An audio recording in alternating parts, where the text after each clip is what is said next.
आसमान को चूमते ऊंचे पहाड़, बर्फ की सफेद चादर उड़े, दूर दूर तक फैली पर्वत श्रृंखलाएं, लहराती नदियां, पल खाते रास्ते, कोहरे में लिपटी वादियां, कुछ ऐसा है Arunachal Pradesh. The land of sunlit mountains, unexplored, untouched, और exquisite beauty लिए अरुणाचल प्रदेश।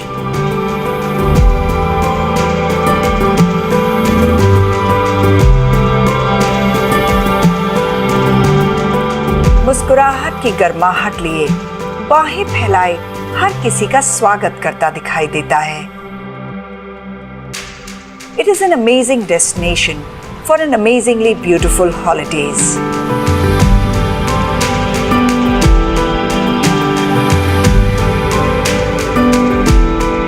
सेवन सिस्टर्स में से सबसे बड़े राज्य अरुणाचल प्रदेश की कैपिटल सिटी है ईटानगर।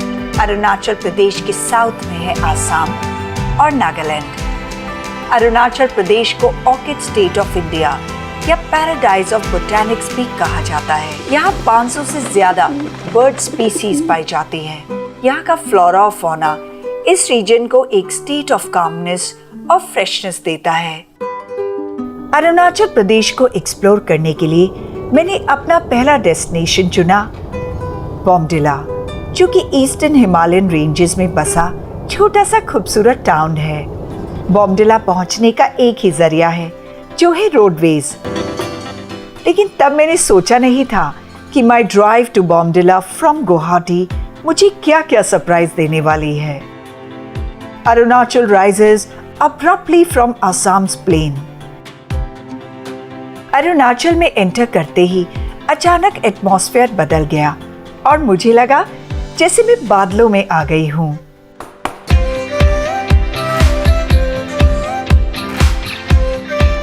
हरी भरी वादियों पर पड़ी कोहरे की चादर, मौसम में नमी और हवा में ठंडक, सब कुछ मिलकर ऐसा मैजिकल एटमॉस्फेयर क्रिएट कर रहे हैं जिसे मैं शब्दों में बयां नहीं कर सकती। अपनी ड्राइव का मजा लेते हुए अचानक मुझे लगा कि अगर इस समय गरम गरम चाय का प्याला मिल जाए तो मजा आ जाए। और जैसे गॉड ने मेरी मन की आवाज सुन ही ली। एक छोटे से कस्बे टेंजिंग गैंग में मुझे नजर आया एक प्यारा सा tea stall. It was a wish come true.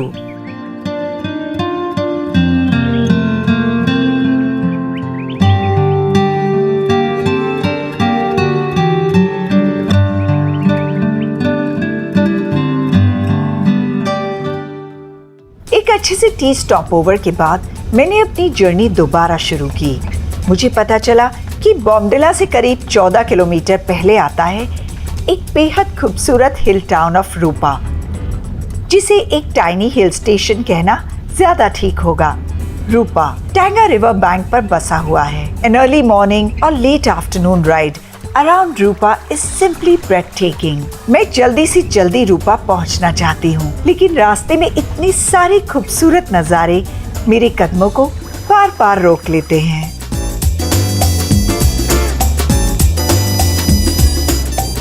Arunachal, you gorgeous. रास्ते में मिले इस खूबसूरत सस्पेंशन ब्रिज पर एक छोटी सी वॉक के बाद मैं पहुंच गई चिलीपॉम मॉनेस्ट्री।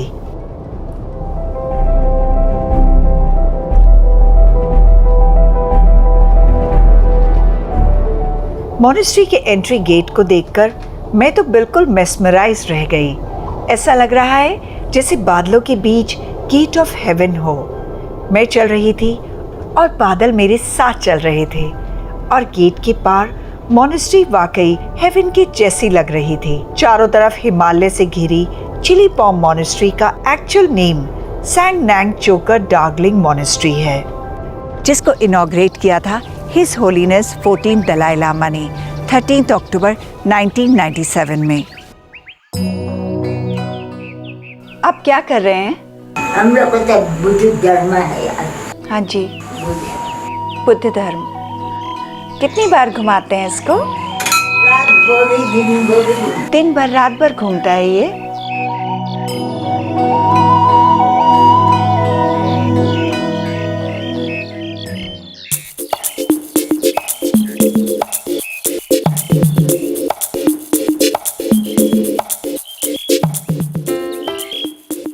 पॉम मॉनेस्ट्री आर्किटेक्चरली तो ब्यूटीफुल है ही, लेकिन प्रेयर हॉल की दीवारों पर बनी पेंटिंग्स और म्यूरल्स के लिए तो मेरे पास शब्द ही नहीं है। यहाँ दीवारों पर भगवान बुद्ध की लाइफ स्टोरी और टीचिंग्स को पेंटिंग्स के द्वारा दिखाया गया है।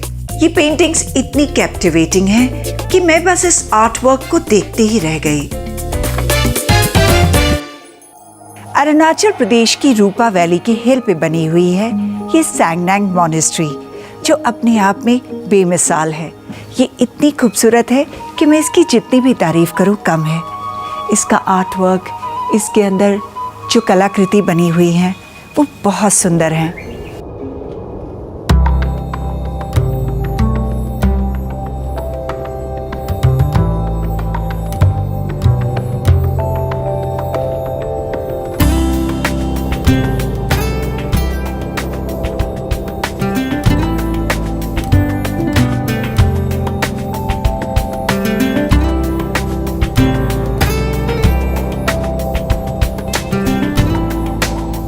यहाँ यंग बुद्धिस्ट मॉन्क्स बुद्धिज्म की पढ़ाई करते हैं और इन मॉन्क्स को लामा कहा जाता है।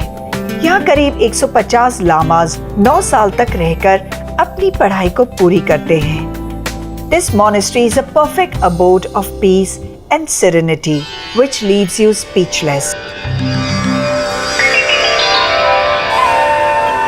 भगवान बुद्ध की कृपाओं के आभार स्वरूप लोग यहाँ अपनी सामर्थ्य के अनुसार भगवान को चीजें अर्पण करते हैं। ये गोल्ड का कमल भी किसी ने अपनी मनोकामना पूर्ण होने पर यहाँ भेंट किया है। यूँ तो भगवान को हम क्या दे सकते हैं, लेकिन उन्हें कुछ भी अर्पण करना उनके उपकारों के प्रति अपना ग्रैटिट्यूड शो करना है।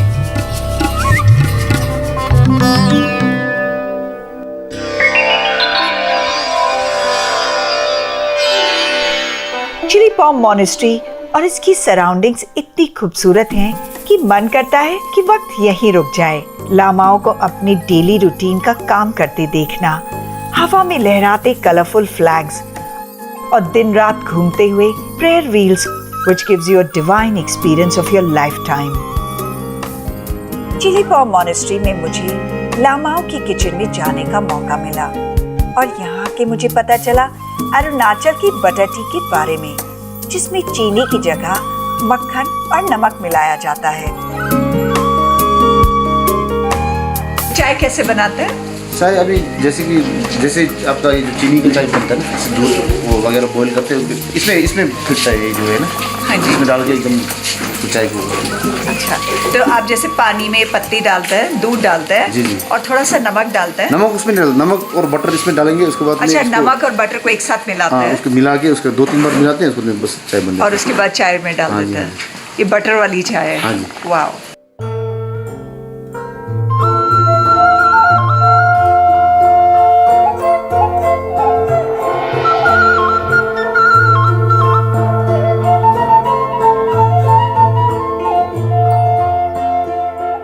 ये मॉनेस्ट्री की किचन है और यहाँ पर 160 मॉन्क्स का खाना बन रहा है। यहाँ पे लंच, डिनर, ब्रेकफास्ट सब बनाया जाता है। अभी इन्होंने ये चाय बनाई है जो मैं पी रही हूँ।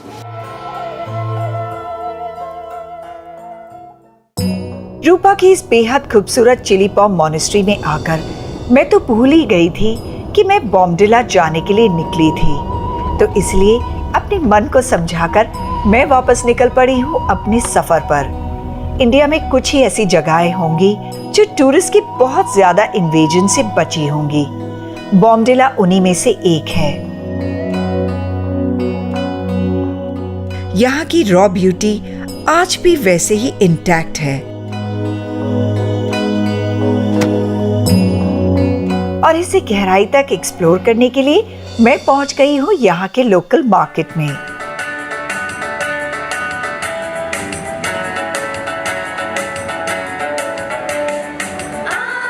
ये सफेद राजमा होता है।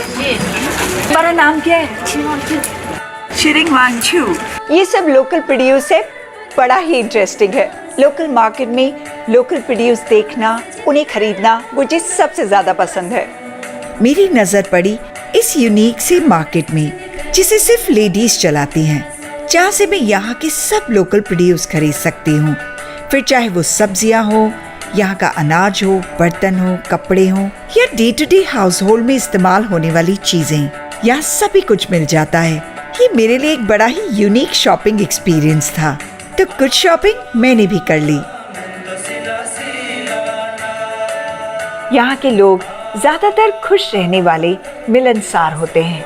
मार्केट में घूमते हुए मेरी मुलाकात हुई कुछ ऐसे ही फ्रेंडली लोगों से और 2 छोटे छोटे प्यारे दोस्तों से, जिनसे बात करके मुझे बहुत मजा आया। सुबह होते ही मैं निकल पड़ी दिरांग की ओर। दिरांग एक छोटा सा हिल स्टेशन है जो बहती हुई नदियों और खूब सारी हरियाली के साथ आपका स्वागत करता है। यहाँ के खूबसूरत लैंडस्केप और प्लीजिंग वेदर आपकी बॉडी और सोल दोनों को ही तरोताजा कर देते हैं। दिरांग पहुंचकर मैं सबसे पहले चल दी दिरांग फोर्ट।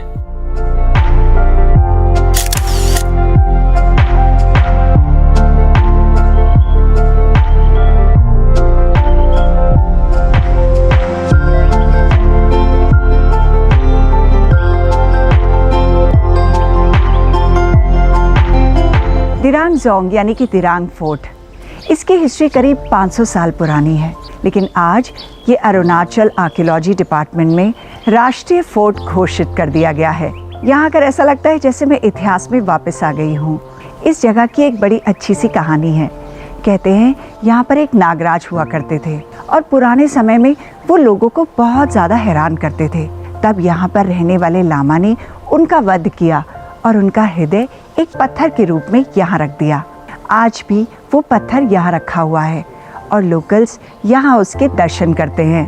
बुद्ध पूर्णिमा में यहाँ उसकी पूजा की जाती है।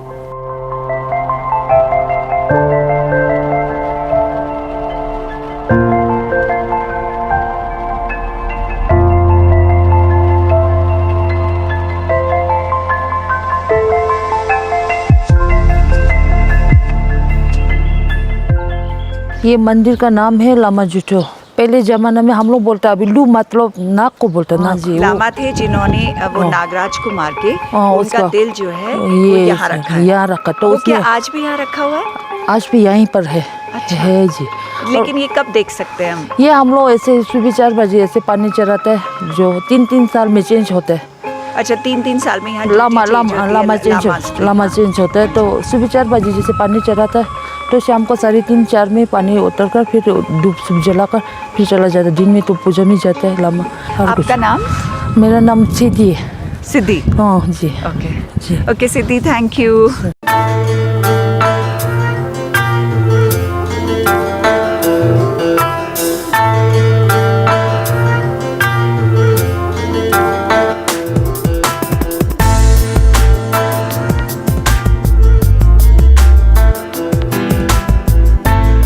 ये फोर्ट 17वीं सेंचुरी में बॉम्डिला को पड़ोसी राज्यों से प्रोटेक्ट करने के लिए बनाया गया था।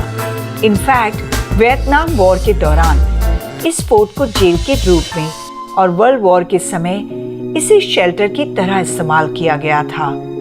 Dirang is one such location that helps you enjoy and rediscover yourself and be inspired. Dirang fort के एंट्रेंस वुडन गेट को लोकल आर्किटेक्चर डिजाइन से सजाया गया है।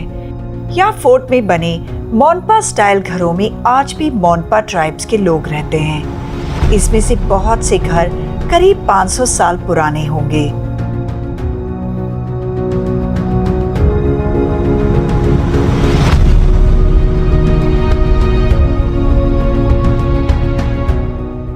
यहाँ फोर्ट में रहने वाली सिद्धि ने मुझे इस फोर्ट के इतिहास के बारे में काफी जानकारी दी।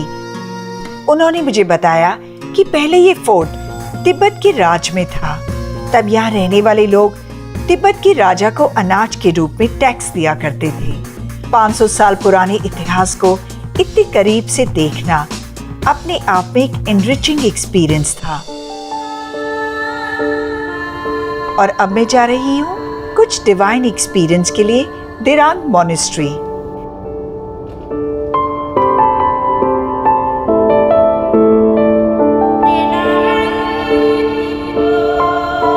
मॉनेस्ट्री में एंटर करते ही मेरे सामने है एक बेहद खूबसूरत स्टूपा जिसे बहुत ही इंट्रिकेट डिजाइन से सजाया गया है। स्टूपा को देखकर ही मैं समझ गई कि मॉनेस्ट्री कितनी खूबसूरत होगी। मुझे पता चला है कि जिसकी भी विश यहाँ पूरी होती है वो धन्यवाद स्वरूप ये स्टूपा बनवाते हैं।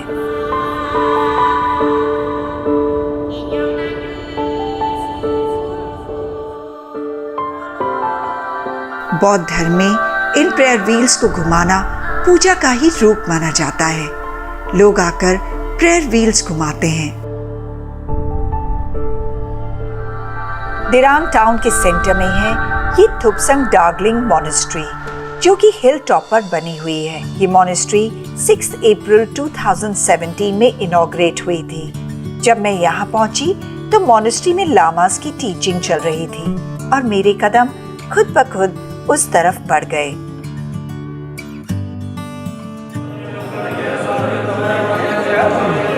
मॉनेस्ट्री के मेन हॉल में भगवान बुद्ध की बड़ी सी प्रतिमा, दीवारों पर चित्रित उनकी जीवन की कहानियां और गूंजते लामाओं के चांट्स ऐसा डिवाइन एटमॉस्फेयर क्रिएट कर रहे हैं जिसे मैं शब्दों में बयां नहीं कर सकती। इसे तो बस यहाँ आकर महसूस किया जा सकता है।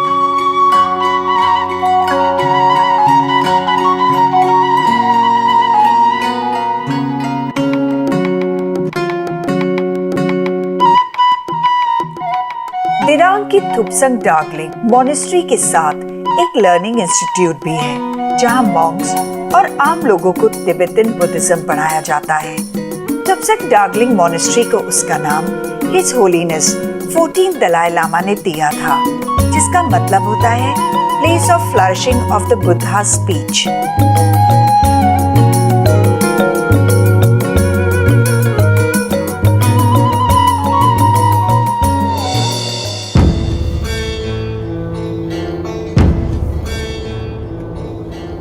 मॉनेस्ट्री से निकलकर मैं आपको लेकर चल रही हूँ एक बहुत ही खूबसूरत वैली की तरफ। संगती वैली दिरांग से करीब 15 किलोमीटर की दूरी पर है। ये हेवनली हिल स्टेशन पहाड़ों से घिरा है और यहाँ मौसम हमेशा सुहावना रहता है, लेकिन अभी ये दुनिया की नज़रों में पूरी तरह से नहीं आया है, इसलिए यहाँ बहुत कम टूरिस्ट आते हैं। तो अगर आप कुछ अच्छा समय अपने साथ गुजारना चाहते हैं तो संगती वैली से अच्छी जगह कोई हो ही नहीं सकती।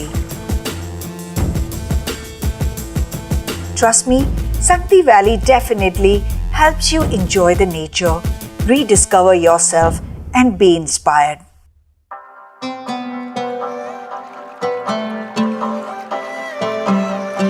चल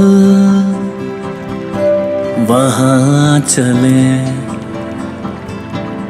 खुशबू जहाँ घुली है हवाओं में, थोड़ी सी आवारगी थोड़ी सी दीवानगी थोड़ा सा पागलपन जीने में, कोई ना रोके मुझे कोई ना टोके मुझे, उड़ती फिरूं पंख फैला के। सफरनामा सफरनामा बादल की गलियों में खो जाने का सफरनामा।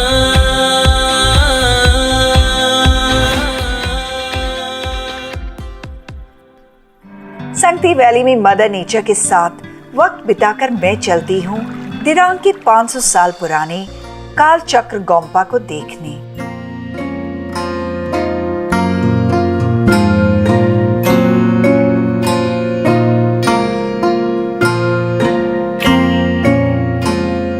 गोम्पा एक्चुअली बुद्धिस्ट मॉनेस्ट्री को ही कहते हैं। बुद्धिज्म के सेंचुरीज ओल्ड ग्लोरियस हेरिटेज को अभी भी सहेजे हुए है ये कालचक्र मॉनेस्ट्री।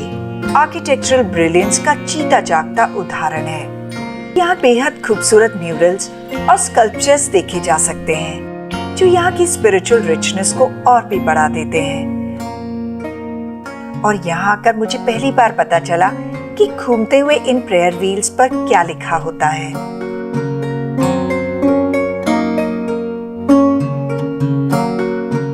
जो बाहर प्रेयर व्हील्स बने होते हैं उनमें कौन सा मंत्र लिखा होता है? इसमें मतलब हमेशा अपना आत्मा को शांति के लिए, पीस के लिए, तो हम ये माला ज़्यादा जपते हैं इसको।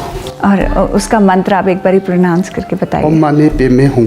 ओम माने पे मैं हूँ, हाँ। ओम माने पे मैं हूँ, ओम माने पे मैं हूँ। और इससे मन को शांति मिलती है और हम भगवान को प्रेयर करते हैं इससे। अच्छा, तो ये सब जितने भी प्रेयर व्हील हैं उनमें यही लिखा होता है? हाँ, सब प्रेयर व्हील में। कोई किसी जगह में आपका जैसे ये हमारा ये है गुरु रूम छे। गुरु रूम छे। हाँ, इसका लिखता है ओम आ हूँ बेजर गुरे पे में सहते हूँ। ओम आ हूँ। ओम आ हूँ बेजर बेजर गुरे पे में सहते हूँ। सत्य हूँ। हाँ, ये होता है, ये जो हमारा ये गुरु के लिए गुरु रूम छे का प्रेयर है, ये गुरु रूम छे का प्रेयर है। हाँ। ओके। और भगवान बुद्ध के लिए? ये ओम माने पे में हूँ। ओम माने पे में हूँ। हाँ। Okay, thank you.